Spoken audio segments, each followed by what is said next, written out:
Buenas noches, mis amados hermanos. Damos gracias a Dios de estar con ustedes y confiamos de que vamos a poder compartir las cosas que Dios nos ha dado, con algunos problemas técnicos que he tenido, pero no importa, la palabra está aquí, la palabra está ahí, no ha cambiado. Les saludo a todos, especialmente a los hermanos que puedan estar conectándose en otros lugares, en otros países, en otros lugares, que algunos no pueden venir a la iglesia. Pues estamos agradecidos a Dios de que ustedes estén con nosotros y nosotros con ustedes. Estamos en el mes del avivamiento y de la oración y la iglesia está predicando y enseñando sobre el avivamiento. Estuvimos también hablando de la música el mes pasado y estamos ahora tratando de ilustrar sobre el avivamiento que nosotros necesitamos. He hablado de dos avivamientos bíblicos ya. Estuve hablando la semana pasada del avivamiento que hubo en tiempos de Ezequías, cuando Ezequías decidió servir a Dios y bueno, fue una cosa extraordinaria. Los enemigos siempre el diablo siempre trata de quitar el avivamiento. Y el avivamiento es necesario cuando la llama, es como cuando la llama baja o tiene dificultades, pues nosotros necesitamos un poder especial. El otro avivamiento del que hablamos hoy fue el avivamiento de Nehemías, pueblo de judío en Babilonia. Y tenemos como Daniel, él solo, hizo un movimiento, un avivamiento cuando inspiró a sus amigos, Sadrach, Mesach y Abednego, cuando él decidió no contaminarse. Daniel 1:8 dice: mas Daniel propuso en su corazón no contaminarse con la comida del rey. Esa actitud de Daniel inspiró a Sadrach, Mesach y Abednego, sus amigos, y las cosas que ocurrieron en Babilonia ya fueron diferentes a un pueblo en esclavitud. Lo mismo pasa cuando el apóstol Pablo cae preso en la cárcel de Filipos. Le duelen la espalda, los latigazos, los golpes, las dificultades.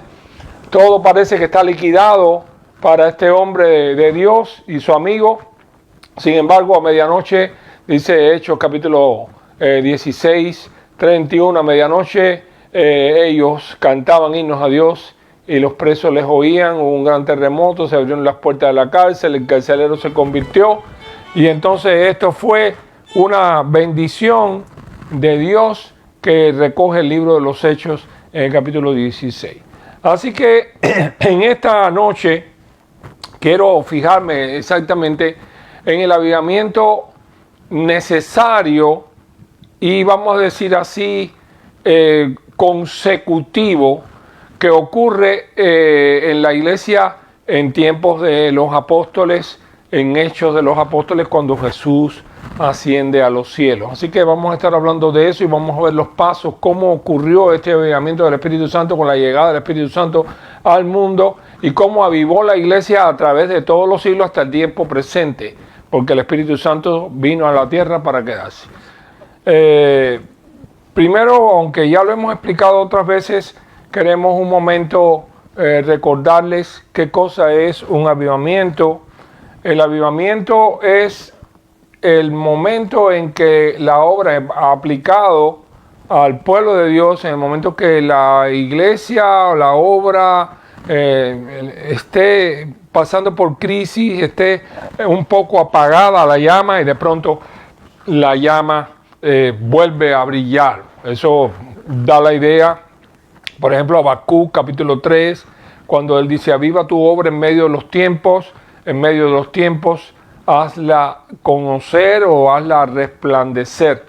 Y ese aviva es como cuando tú le levantas la llama a esos farolitos de petróleo que se recuerdan que había, que uno le iba dando, le decían carretero, y iban ahí en las carretas, y tú le vas subiendo y la mechita entonces alumbra más.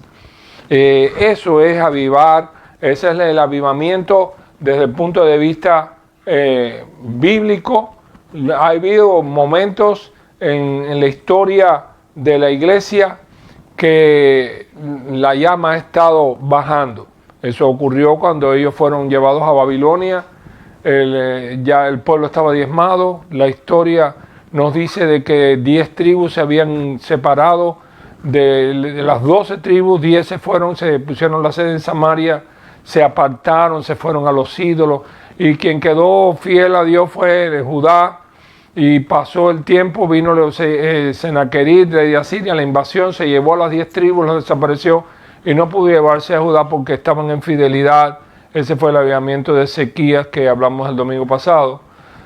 Pero han pasado los años, pasaron 100 años más, el pueblo se dio a los ídolos, el pueblo se alejó de Dios y entonces ya nos encontramos un pueblo, una nación por la que ya Dios no tiene que meter la mano, como decimos nosotros, en la candela por el pueblo, porque el pueblo en realidad se ha alejado de Dios. Y esto es importante de que nos demos cuenta, porque no fue que Dios falló, Dios le bendijo a Ezequías, paró las huestes, diezmó las huestes de los asirios. Y ahora, ¿qué pasa? ¿Qué pasa con Dios? ¿No? Quien cambió no fue Dios.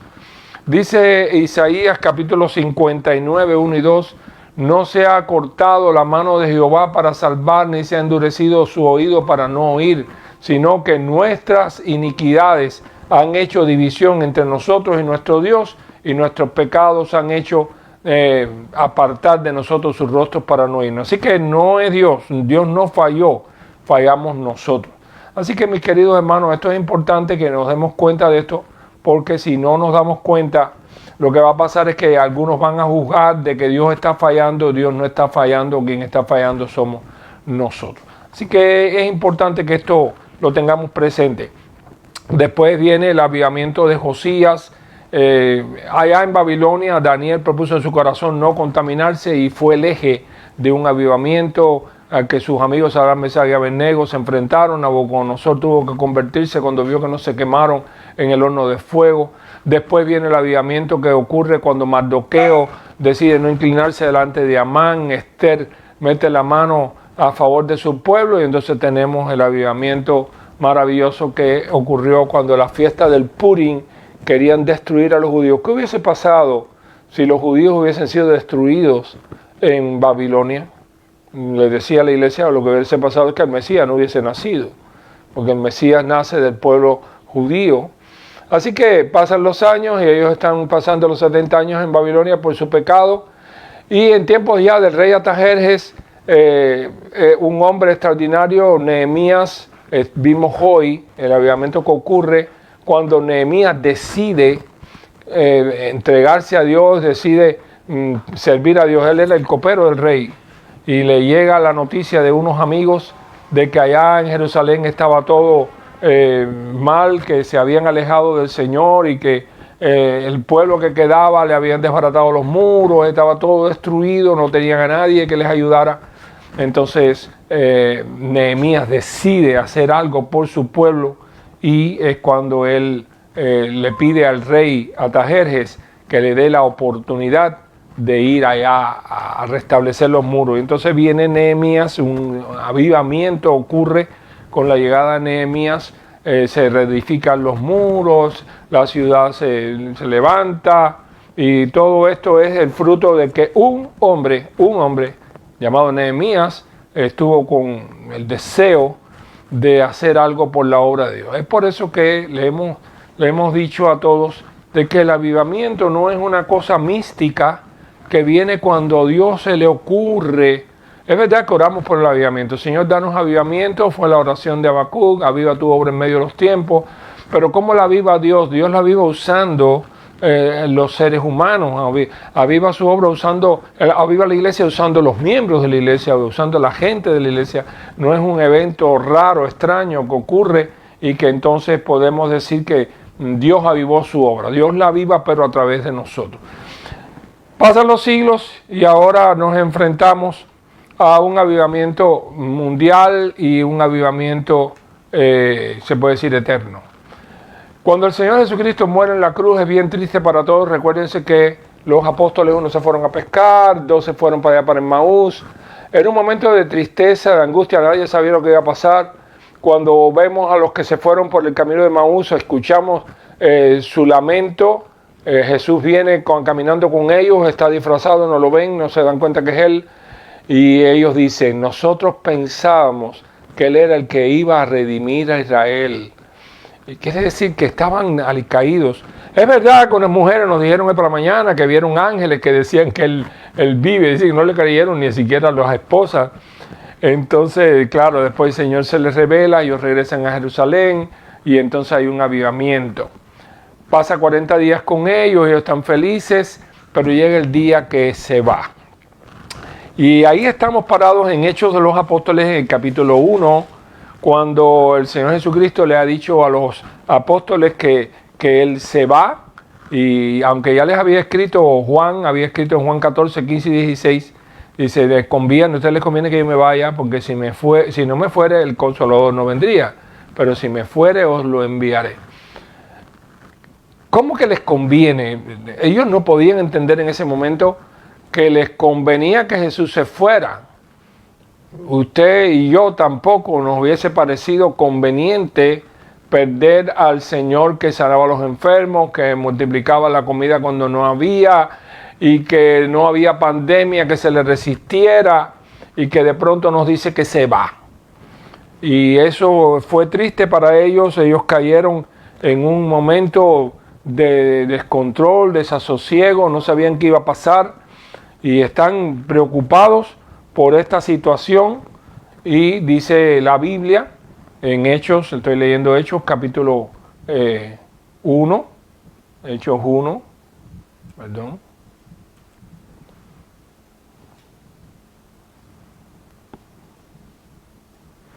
En Hechos capítulo 1,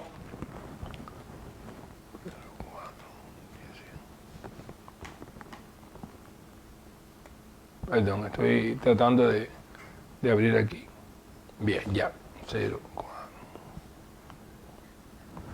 En Hechos capítulo 1, cuando Lucas está escribiendo el libro de los Hechos y está narrando este momento triste para los apóstoles, se presentó vivo, estando juntos les mandó, versículo 4, que no se fuesen de Jerusalén, sino que esperasen la promesa del Padre.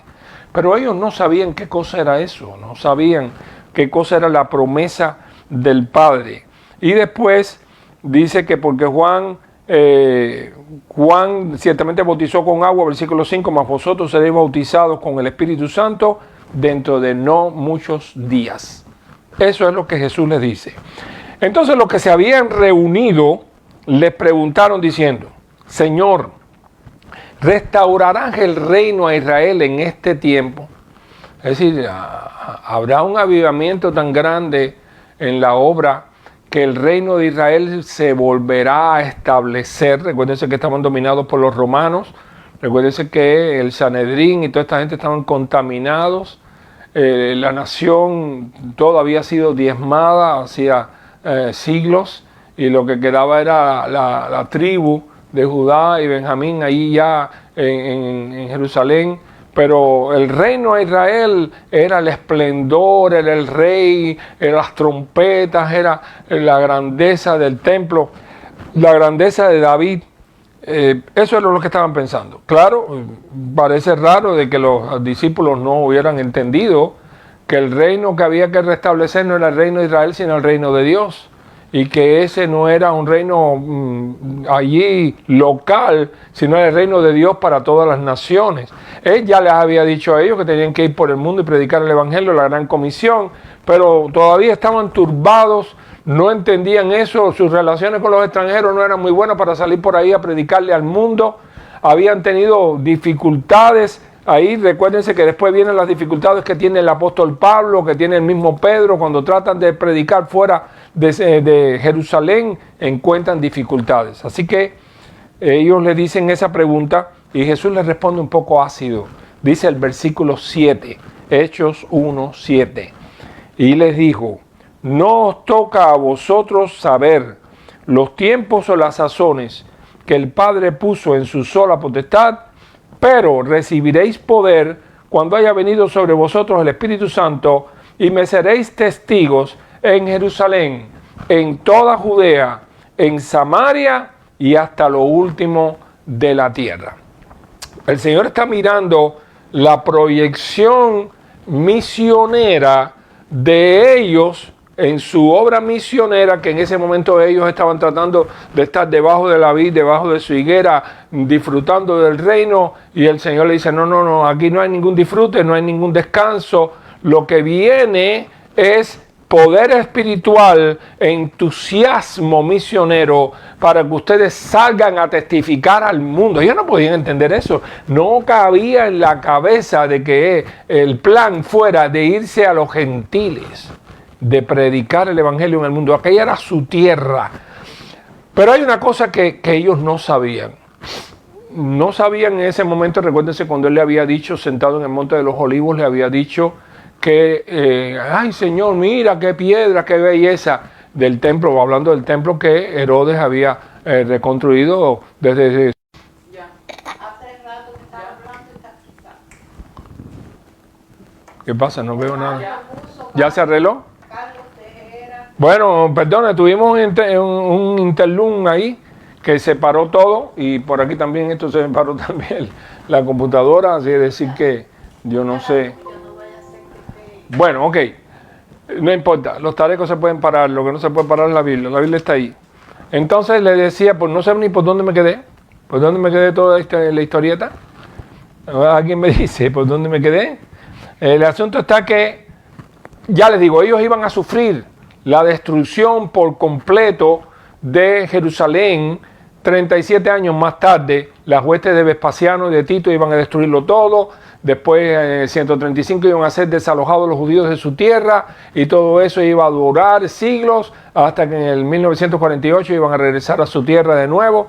Iban a ser nación, y la Organización de las Naciones Unidas los iba a reconocer. Pero mientras tanto, la sangre de Jesucristo, que ellos le dijeron a Pilato, su sangre caiga sobre nosotros y sobre nuestros hijos, pues se cumplió.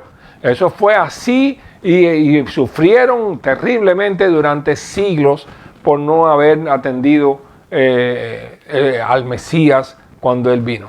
En este momento están tristes, el Señor les dice que se vayan, están como apagados, no saben qué va a pasar, le dicen, vas a restaurar el reino, a ustedes no les toca, a ustedes lo que necesitan es poder espiritual. Y aquello era un poco raro.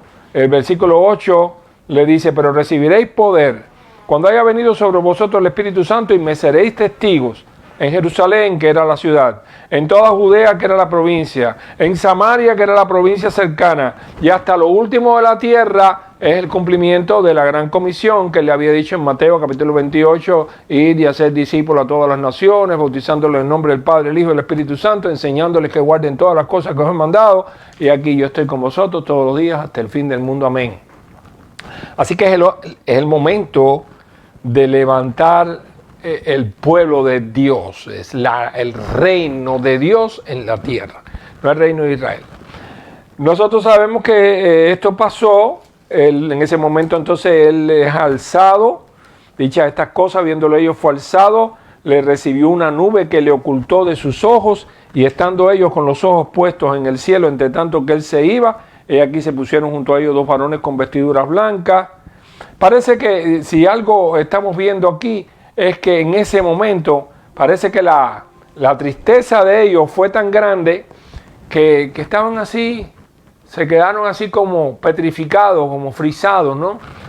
Y entonces es que los ángeles vienen a apoyarle, los ángeles. Igual que el libro del peregrino, ¿no? Cuando el peregrino se detiene y dice entonces, estando ellos con los ojos puestos en el cielo, yo lo imagino así, mirando a Jesús, y ahora, ¿qué será de nosotros? Se fue. Y estando ellos con los ojos puestos en el cielo, entre tanto que él se iba, y aquí se pusieron junto a ellos dos varones con vestiduras blancas, los cuales también le dijeron, varones galileos, ¿por qué estáis mirando al cielo? Este mismo Jesús que ha sido tomado de vosotros al cielo, así vendrá, como le habéis visto ir al cielo. Y la gente en un culto regular dice amén, ¿verdad? Porque están anunciando el retorno de Jesucristo, y esto es parte de la doctrina cristiana. Estamos esperando que se cumpla el retorno de Jesucristo. Entonces ellos volvieron a Jerusalén desde el monte del Olivar y se fueron a orar porque tenían que hacerlo en Lucas capítulo 24, Lucas 24, visto este momento de la ascensión desde otro ángulo, dice que les habló el entendimiento para que comprendiesen las escrituras, les explicó así está escrito y fue necesario que Cristo padeciese y resucitase de entre los muertos al tercer día. Ustedes tienen que tratar de leer entre líneas. Lo que recoge un relato no es todo lo que se dijo, sino algo de lo que se dijo. Cuando miran a Lucas capítulo 24, 46, van a ver algunas cositas más que se dijeron. Y 47, y que se predicase en su nombre el arrepentimiento y el perdón de pecados en todas las naciones, comenzando desde Jerusalén. Y vosotros sois testigos de estas cosas. Versículo 49, aquí yo enviaré la promesa de mi Padre sobre vosotros, lo mismo que había dicho ya Lucas de nuevo en Hechos, pero quedaos vosotros en la ciudad de Jerusalén hasta que seáis investidos del poder desde lo alto. Así que ellos se fueron a orar, a esperar la promesa del Padre, que por cierto vino 10 días más tarde, pero yo no sabía qué tiempo iba a pasar. Recuérdense que la fiesta de Pentecostés, Pente es 5, Costés viene de Costakis, decenas, 5 decenas, o sea 50 días después de la Pascua se celebraba la fiesta de las primicias. Y ya Jesús había sido crucificado, había pasado 40 días con ellos, asciende a los cielos y le quedaban 10 días para Pentecostés. Esos 10 días ellos se lo pasaron orando, se metieron en un aposento alto, oraron, intercedieron, pero ellos no sabían que el Espíritu Santo iba a venir el día de Pentecostés. Ellos ahí empezaron a orar y lo cierto fue que el versículo 1 del capítulo 2 dice, cuando llegó el día de Pentecostés, ese 10 días más tarde de la ascensión, estaban todos unánimes juntos, todos unánimes juntos. Mi querido hermano, dicen algunos que esa es en realidad el punto neurálgico o básico de lo que es el avivamiento, todos unánimes juntos. De repente vino del cielo un estruendo como de un viento recio que soplaba, el cual llenó toda la casa donde estaban sentados. Se le aparecieron lenguas repartidas como de fuego asentándose sobre cada uno de ellos. Fueron todos llenos del Espíritu Santo, comenzaron a hablar en otros lenguajes o en otros idiomas según el Espíritu que les daba que hablase. Y ahí en Jerusalén que moraban judíos, varones piadosos de todas las naciones, habían venido de distintos países, 15 naciones por lo menos había reunido allí. Se juntó la multitud, estaban confusos porque cada uno les oía hablar su propio idioma. Escuchen esto es importante porque alguien me dijo, ¿usted cree en el don de lengua? Le dije, sí. Me dice, entonces ¿usted cree de verdad, pastor, en el don de lengua? Sí, lo que yo no creo en el don de lengua que alabanzáis, ensarebáis y cosas sin sentido. Yo creo en el de Pentecostés, que fue que todo el mundo entendió en su propio idioma, le llegó, lo que le llegó al oído, esa conversión de lo que estaban predicando los apóstoles en griego, le llegó a cada uno al oído en su propio idioma. Eso es lo que la Biblia dice. Y ellos se sorprendieron, estaban asustados, asombrados. ¿No son galileos todos estos que hablan? ¿Cómo pues les oímos nosotros hablar cada uno en nuestra lengua en que hemos nacido? ¿Qué quiere decir esto? No, ellos no estaban oyendo una jerigonza. Ellos dicen, ¿cómo pues le oímos nosotros hablar cada uno en nuestra lengua en que hemos nacido? Cada uno de ellos escuchaba su propio idioma. Por eso estaban asombrados, porque allí dice que habían partos, medos, elamitas, los que habitamos en Mesopotamia, en Judea, en Capadocia, en el Ponto, en Asia, en Frigia, Panfilia, en Egipto, en las regiones de África más allá de Cirene, romanos aquí residentes, tanto judíos como prosélitos, cretenses y árabes. Les oímos hablar en nuestras lenguas las maravillas de Dios, en nuestro idioma. Nosotros no usamos la palabra lengua para referirse al idioma, hoy decimos idiomas. Así que el propósito de aquella que no fue la confusión de Babel fue al revés, fue el regreso al poder entender los distintos lenguajes. Todos se unificaron bajo el Espíritu Santo para que los que le oían entendieron lo que estaban predicando. Aunque ellos tenían otro idioma, lo entendieron todo.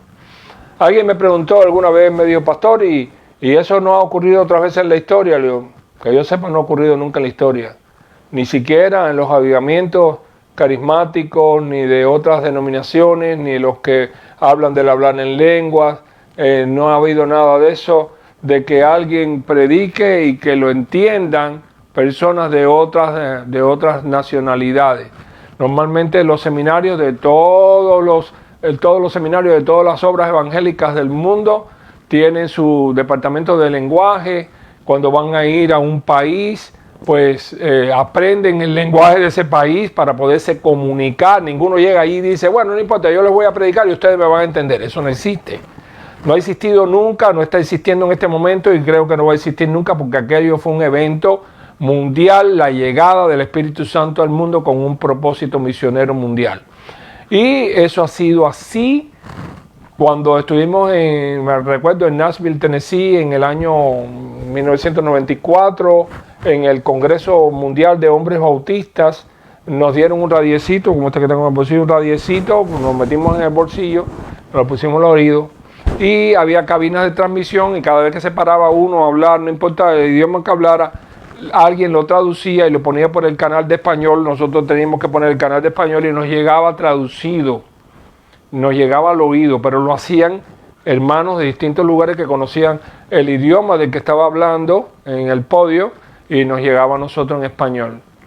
Pero eso de botar el radiecito, a mí no me hace falta esto, que hable en chino si quiere, que yo lo entiendo, eso no ha existido jamás en la historia y la vida de los seminarios y las cátedras de lenguas de todas las denominaciones que existen para poder ser misioneros en distintos lugares del mundo con otros lenguajes, lo prueban. Así que esto es un evento único en la historia, cuando ellos predicaron y cada uno de aquella gente que estaba en Jerusalén le escuchó en su propio lenguaje.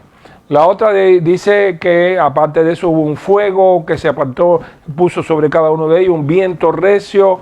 Estaba todo maravillado, la gente se arremolinó. ¿Qué quiere decir esto? Y entonces Pedro se puso en pie y dio el mensaje de la interpretación de que eso era el cumplimiento de lo que el profeta Joel había dicho. En los postreros días, dice Dios, derramaré de mi espíritu sobre toda carne, y entonces es la llegada del Espíritu Santo. Ahora, este fue un avivamiento, pero no un avivamiento local o un avivamiento aislado. Lo cierto es que esto fue la entrada de la tercera persona de la Trinidad al mundo.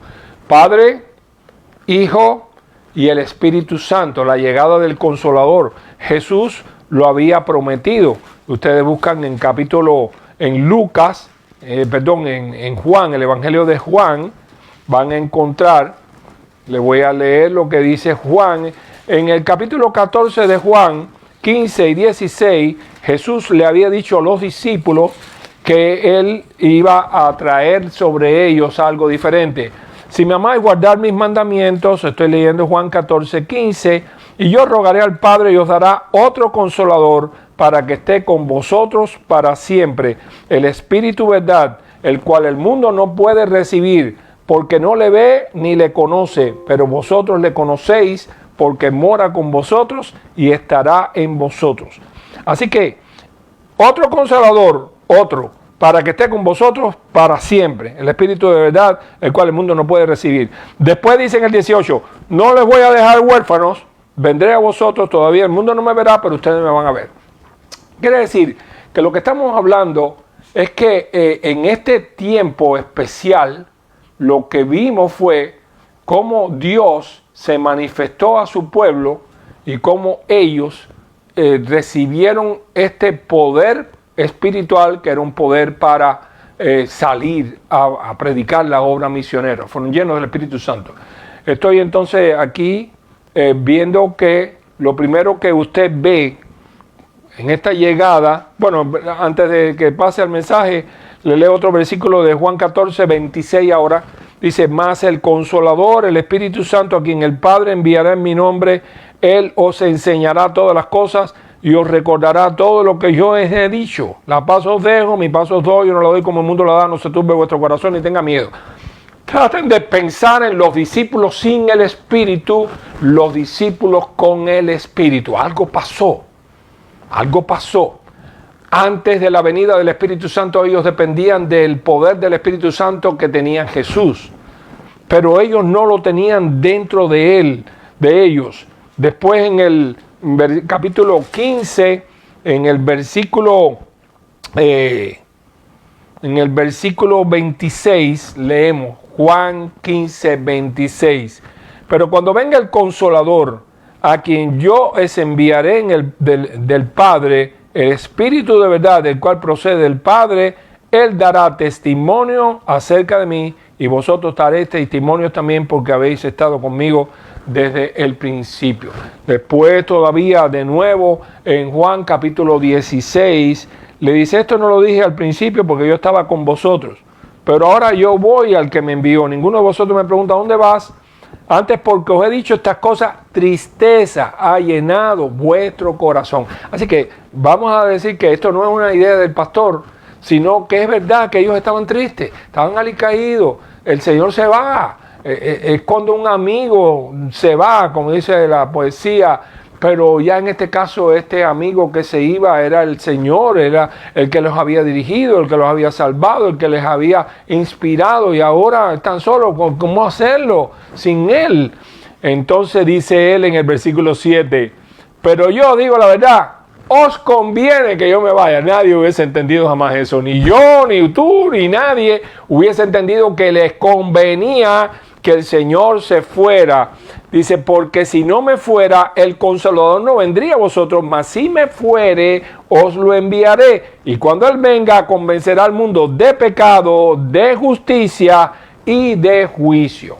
Así que estamos hablando de un evento que era necesario que la iglesia tuviera, que el Consolador estuviese con la iglesia, que el Espíritu Santo los ayudara en esa obra de predicar el Evangelio en el mundo, porque si no, no habría conversiones. Es el Espíritu Santo el que convence a la gente, aunque tú le prediques de Cristo. Por eso es importante que tú uses la palabra, uses versículos bíblicos, porque la Biblia está inspirada por el Espíritu. La Biblia es la espada del Espíritu, no la espada del cristiano, es la espada del Espíritu, según Gálatas 5. Dice que tomar la espada del Espíritu, que es la palabra de Dios. Eso es Efesios capítulo 6.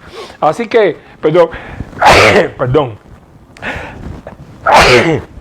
Gracias por el blessing, que aunque no lo oiga, pero yo sé que sí.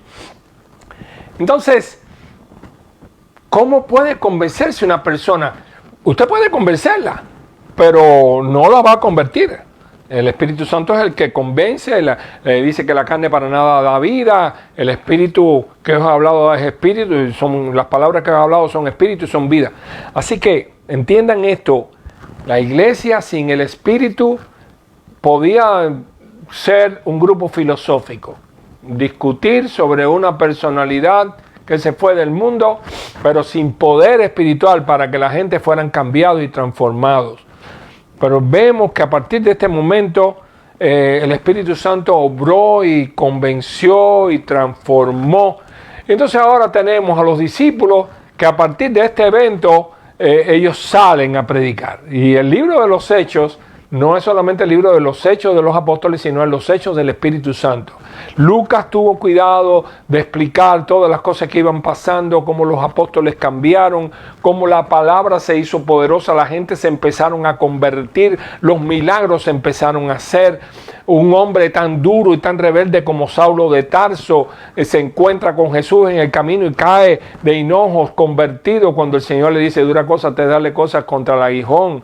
Y empieza la iglesia a moverse y empiezan los triunfos espirituales y la ganancia espiritual de las almas, y la iglesia se empieza a levantar espiritualmente. El avivamiento había arrancado, pero no para terminarse, no como el avivamiento de Babilonia o de Ezequías.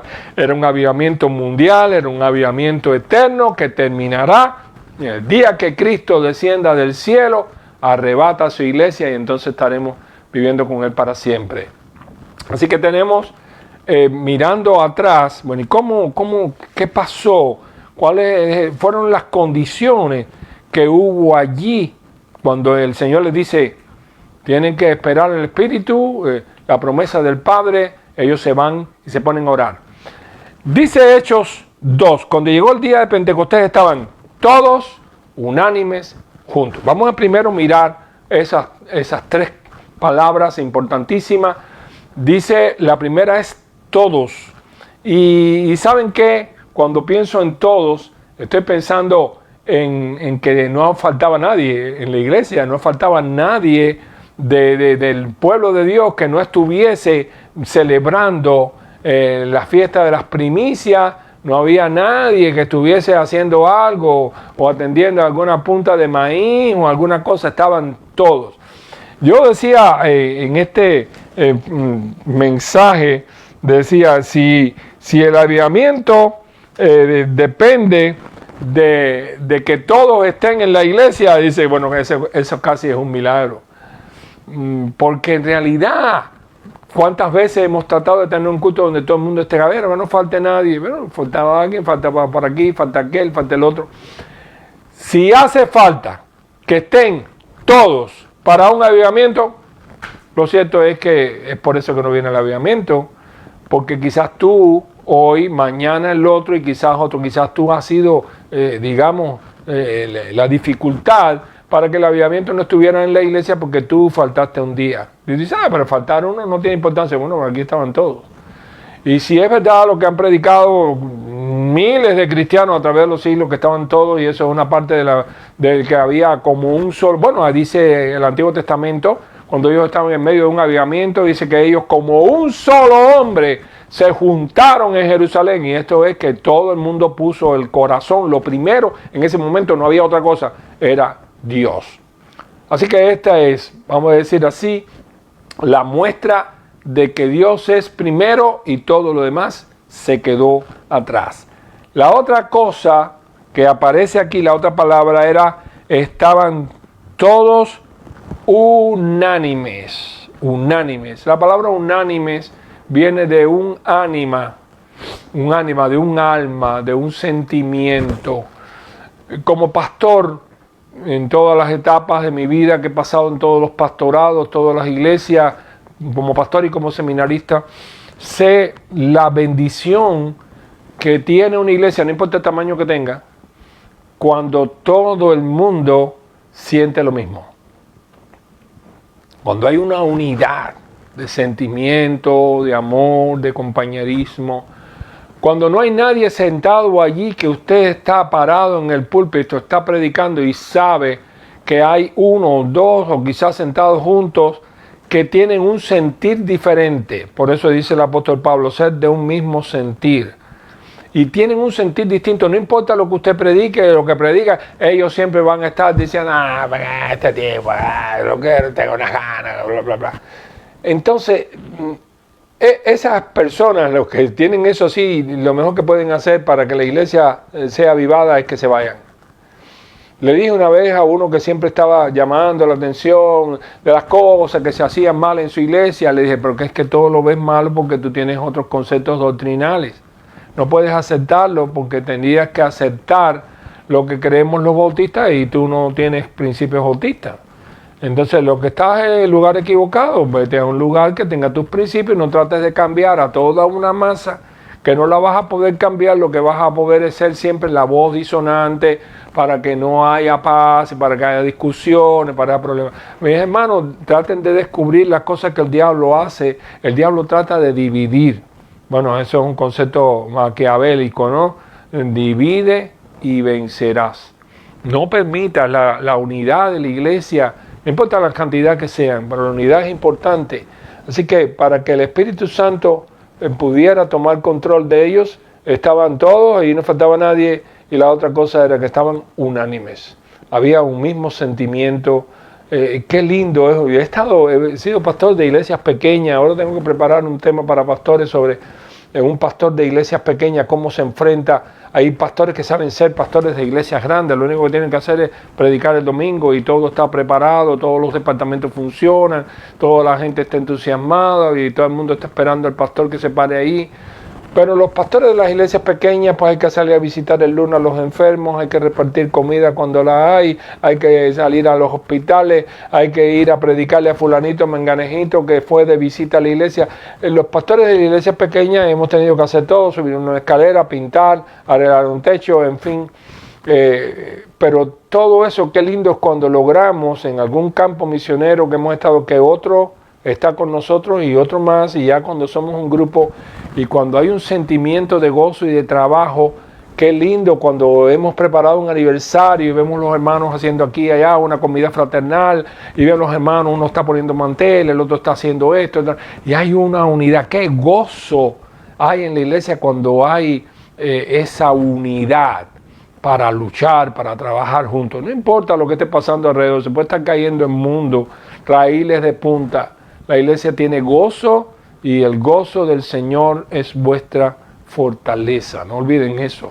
Así que el último punto que vino allí, aparte de estaban todos, estaban unánimes y estaban juntos, reunidos. Dice Hebreos, no dejando nuestras congregaciones como algunos tienen por costumbre, sino exhortándonos tanto más que veis que aquel día se acerca. En la antigüedad pues hemos tenido que enfrentar hermanos ausentistas. Hay gente que usted le pregunta, ¿qué te pasó? No, se me ponchó el carro. Después le pregunta otro día, ¿qué te pasó? Y dice, no, el perro lo tuve que llevar al veterinario. Y otro día le pregunté, ¿qué te pasó? Dice, no, la puerta se rompió y no había manera de salir de la casa. Y llega un momento que usted no le pregunta. No le pregunta. De verdad, porque ya pierde el deseo de preguntar porque se da cuenta que son excusas, que las cosas que ocurrieron no eran tan grandes como para pararles el lunes. Yo lo miro así. Si el domingo yo estoy enfermo, el lunes debo estar enfermo. Pero no hay gente que esté en dominguitis aguda. El domingo están enfermos y el lunes están debajo de la lluvia yendo hacia el trabajo. No me digan, yo no estoy hablando contigo. Estoy hablando con los que hacen eso. Ustedes los conocen. Ustedes conocen a la gente que el domingo se sienten mal, están decaídos, les duelen los pies, las rodillas, la espalda. Y el lunes enfrentan todas las dificultades para ir a adorar al Dios dinero, porque si no voy no pago los taxis. Bueno, eso quizás pase un día, pero no siempre puede ser que el día de la adoración a Dios no cuente conmigo porque yo estoy demasiado decaído para servirle a Él. Quizás lo que me falta es avivamiento, entusiasmo. Entonces, eso ha pasado y llega un momento que uno le pregunta a esa gente, pero eso no es lo ideal. Eso no es permanente. Eso lo puede resistir una persona una vez, dos, tres, cuatro. Pero el que tiene ánimo, el que ama a su iglesia, el que tiene el Espíritu Santo, el que tiene gozo, quiere romper eso. Y ora, Señor, permíteme poderme reunir, permíteme. Y ese ha sido el clamor en medio de toda esta pandemia, cuando tuvimos que admitir que la iglesia estuviese cerrada y tuvimos el culto cerrado. Estaba todo el mundo triste. Las iglesias de todo este país y de otros países dejaron de reunirse. Es como si la luz bajara el voltaje, como si el evangelio fuera detenido. Ningún gobierno podía hacer eso. Sin embargo, lo hizo esta pandemia. Pero ha llegado el momento en que ya la gente está en la calle. La gente está en el Walmart, la gente está en el trabajo, la gente está en el banco, la gente está comprando cosas, la gente está hasta paseando, bailando. Y el pueblo de Dios tiene que estar en la casa de Dios. ¿Por qué? ¿Por qué? Porque había hoy 20 visitantes en nuestra iglesia. Había 20 personas, no miembros de la iglesia, que dejaron sus actividades y vinieron a la iglesia a escuchar la palabra de Dios. Bueno, si tú eres un miembro de la iglesia, tienes que estar en la iglesia. Sí, pero habría por lo menos 20, 22 visitas. Es decir, que estamos hablando de personas que no están comprometidas con sostener la iglesia local y dejaron lo que estaban haciendo, siendo personas que no eran miembros de la iglesia, y vinieron a la casa de Dios y le dieron el gozo a todos nosotros de que era importante para ellos. Así que usted puede admitir eso un día, 2, 5, 10, 15, un mes, pero llega un momento que usted está deseando poderse congregar y poder estar con los demás. Bueno, pues tiene que romper la rutina. La rutina tiene que romperla y tiene que confiar en Dios y salir. Así que estaban todos unánimes juntos. Hay otros puntos que ya no están ahí, que casi siempre tienen que ver con un avivamiento, y son el valor y el poder de la palabra. Casi siempre cuando el avivamiento, y aquí lo tienen, el avivamiento comienza y estaban todos unánimes juntos, pero de pronto la palabra, Dios hace algo para que la palabra le llegue a ellos, a todo el mundo. Tenían que escuchar la palabra. Ese era el primer punto. Lámpara a mis pies tu palabra y lumbrera a mi camino, dice el Salmo 119. La otra cosa es que ellos estaban orando en todo tiempo, con toda oración y súplica en el Espíritu, velando en ello con toda perseverancia y súplica por todos los santos. Eso dice Efesios 6:18. La palabra, la oración y la obediencia. No puede poner la oración por encima de la palabra, no es verdad. No es orar y leer la palabra, es al revés. La palabra tiene que dirigir la vida porque la palabra es Dios hablando. La oración es yo hablando. Yo hablo para allá, es oración. Dios habla para acá, es la palabra. Eso está primero. Primero que mi voz, es la voz de Dios. La voz de Dios que llega a mi vida y yo la obedezco y entonces después oro. Así es como es. Es la palabra, la obediencia a la palabra y la oración al Dios de la palabra y el servicio al Dios de la palabra. Mi hermano, no pueden invertir esos órdenes. Usted no puede orar para que haya avivamiento. Vamos a orar para que haya avivamiento. Llega un momento que tú tienes que poner la mano en el arado, levantarte de la casa para que haya avivamiento, para que todo el mundo se le aclare los, fulano, aquí está Venganejito, qué bueno. Ese es avivamiento. El avivamiento que estés con los demás, que estemos en la calle. 5 hermanos, 6 hermanas salieron a predicar el evangelio el otro día y trajeron 4 personas el domingo siguiente a la iglesia. Hace falta poner el corazón y la acción. Así que primero la Biblia. No es primero yo voy a orar. No leo la Biblia, pero no importa, yo oro. Al revés, está mal. La fe no viene por la oración. La fe viene por el oír y el oír por la palabra de Dios. Eso es lo que dice Romanos 10:17. La fe viene por el oír la palabra. Así que si usted está un poco flojo, estoy un poco flojo espiritualmente, pastor, pero no importa, yo oro. No, tú estás leyendo la Biblia. Bueno, yo no leo mucho la Biblia, pero yo oro. Olvídate, inviértelo. La Biblia, primero la obediencia y la oración. Queridos hermanos, estos son fórmulas de avivamiento. No hay palabra, de hecho, hacerlo en el nombre del Señor Jesucristo, dando gracias a Dios Padre por él. Esta es la obediencia. Así que las 3 cosas: la palabra, la obediencia y la oración. Así que sí, si usted está flojo, ore y pídale al Señor que le ayude a poder obedecer la palabra y poder servir al Señor, porque servir al Señor es la fuente de nuestro poder espiritual. En fin, oremos unos por otros, busquemos la unanimidad unos por otros, busquemos la obediencia a la palabra y oremos. Vamos a predicarle al mundo el evangelio para que la gente tenga un avivamiento. Oremos. Querido Dios, nosotros necesitamos que nos animes. Hay muchas cosas que nos quitan la fuerza. Hemos visto personas, Señor, llorando, tristes, angustiadas. La iglesia tiene que estar avivada para poderles levantar a estas personas. Nosotros tenemos suficiente motivación en tus promesas y en tu poder para levantarles, extenderles la mano, ser luz de un mundo oscuro y ser sal de una tierra insípida. Por favor, ayúdanos, oramos a ti pidiendo avivamiento en el nombre que es sobre todo nombre, en el nombre de Jesucristo oramos. Amén. Dios me los bendiga, hermanos. Nos vemos el próximo miércoles por la noche que estamos ya en Efesios. Dios les bendiga mucho.